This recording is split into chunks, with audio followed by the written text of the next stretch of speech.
Hello, this is a short movie to describe the difference between the axis method versus the surface method.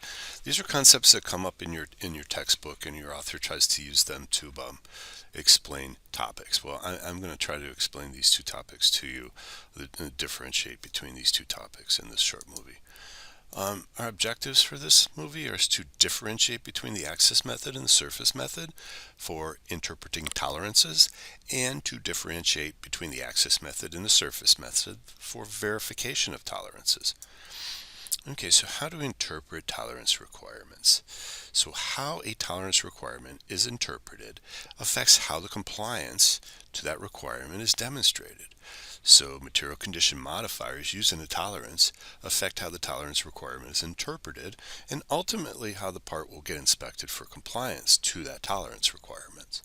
So RFS typically establishes control of the center plane or a axis of a feature, whereas the MMC or LMC modifiers, when they're used in the tolerance, will establish like a virtual condition and control of features surfaces. Okay, so there's a slight difference between these two interpretations, and that's what I'm going to try to clarify for you now. So if we have a perpendicularity tolerance at MMC for a pin, the surface method, that's shown on the drawing like this.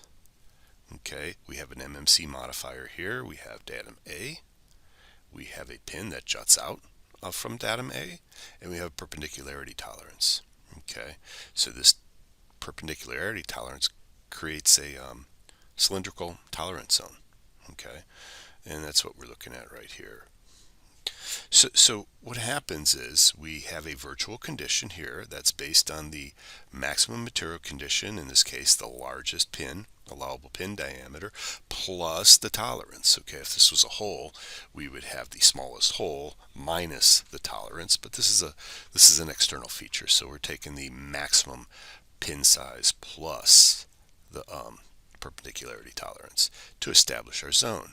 And then, so really what happens when we check this part, we can use a functional gauge. I'll show that in the next slide. We can use a functional gauge to check the part. Okay, and essentially what happens here is, for the part to meet the requirement here, the surfaces of the pin must lie within the surfaces that are built into the virtual condition of your functional gauge. That's why we call this the surface method. So the surfaces of the functional gauge determine the outer conditions for the surfaces of the pin. Now the other thing to notice about this is that when we build this functional gauge to the virtual condition of the pin, this functional gauge automatically includes the bonus tolerance, because as the pin gets smaller, deviates from its MMC condition, you actually pick up more bonus tolerance, and that bonus tolerance is hard-coded. It's manufactured into this gauge. Okay, so by using the virtual condition, we're checking the virtual condition of this pin, and then we're checking the surfaces of the pin are within the surfaces defined by the virtual condition of the functional gauge. That is the surface method.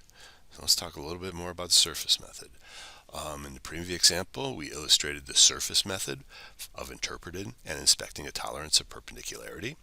The tolerance is interpreted as the pin must fit within the surface that is defined by the virtual condition. If I wanted to refine that, I say the surfaces of the pin must fit within the surfaces defined by the virtual condition. The part is checked by a functional gauge that simulates the surface limits defined by the virtual condition, and a bonus tolerance is built into that functional gauge. The tolerances are specified with an MMC modifier to allow the use of the surface method for interpretation and for verification. This method is similarly applied for form, orientation, and position tolerances. It's just not unique to orientation or position. It's applicable for all of those. Okay, so let's talk a little bit about the axis method. The axis method is generally employed when the tolerance is applied at RFS. The tolerance is applied to a feature of size with no modifiers specified. Okay, remember rule number 2 of GD&T says if there's no modifier specified, then the RFS condition is applicable. The tolerance actually creates a derived median line of the feature. A median line would be like for a shaft, but if you're talking about your feature being a slot, for instance, it would be a derived median plane is created by the tolerance. And technically, functional gauges are not possible, and other inspection methods must be used. We first introduced this concept in Chapter 5 when we were talking about form tolerances. So let's get back and show you what that was. Okay, so here we got the axis method employed when tolerances are applied at RFS. Here, a straightness tolerance, right here, is applied at RFS. A derived median line is established here. Okay, and really what you do is you pick up the top and bottom surfaces in a location, and then taking the average between the two, you find a median line for that point. And you come over to the next point and define another median line, and the next point to find another median line, and then you end up with a derived median line. Okay, so to inspect this, the derived median line of the cross section is checked for straightness. Okay, so how can that be done? So here would be a fixture that's also in your textbook 523. We've got this freestanding gauge here. This could be a cylinder, I would imagine, but for instance, this is how it's checked. We have an indicator on both sides, and by looking at the relative readings of these two indicators, we can tell what the derived median line is here. So in the first one, you got 3/1000ths to one side. The next one, you got 3/1000ths to the other side. And the third one, you got 3/1000ths to this side. So if you take the average of those points, we have a line here that curves. That is our derived median line. So the axis method is employed when the tolerance is applied at RFS. The method shown determines the straightness variation of the derived median line. Indicators on both sides of the parts are used to find the variation of the part's actual median line at discrete points along that cross section. So let's talk about RFS of a pin. Okay, so we have our feature control. It's a perpendicularity. There's no MMC modifier here. Okay, so the surface method was illustrated earlier and is no longer applicable. A more complex inspection techniques are required to find the variation of the derived median line. Let's talk about what that means. Well, technically, you have to use a coordinate measuring machine. And then what you're going to do is you're going to square this part up by datum A here.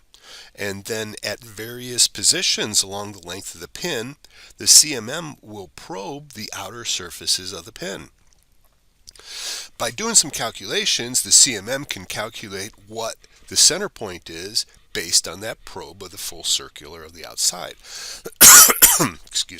Excuse me.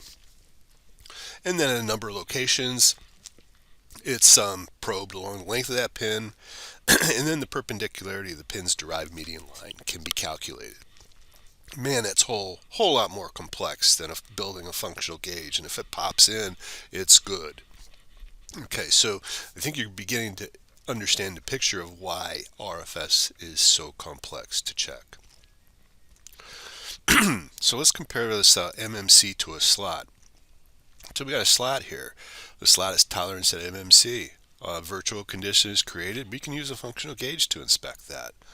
Well, let's take that same tolerance and make it RFS right here. Now, geez, now the axis method applies. Our tolerance zone looks more like this. So really what we have to do is we have to, the tolerance is now applied to the center plane. To inspect, we really have to probe both sides of the slot to find out where that median line is. So what we're going to do is come down in this slot, we'll probe both sides, find a point for the median line. We're going to come up a little bit more, probe both sides again, find another point for the median line, come up again, probe both sides again, and find another point. And then more points are calculated along the depth and the length of the slot to determine the position. Wow, that is much more rigorous and much more complex to check than building a functional gauge and sliding it through there. Okay, so I'm going to conclude this with one more slide here, and it says the axis method versus the surface method. It applies to geometric tolerances, form, orientation, and location. The surface method is applicable when tolerances are applied at MMC or LMC. The surface methods will allow use of functional gauges. Wow, pretty easy. Axis method is applicable when tolerances are applied at RFS. Methods to inspect using the axis method are more rigorous, and generally when tolerances are specified at RFS. The parts are more difficult to manufacture and inspect. Okay, so this short movie goes into the depths of the axis and versus the surface method. I hope you found this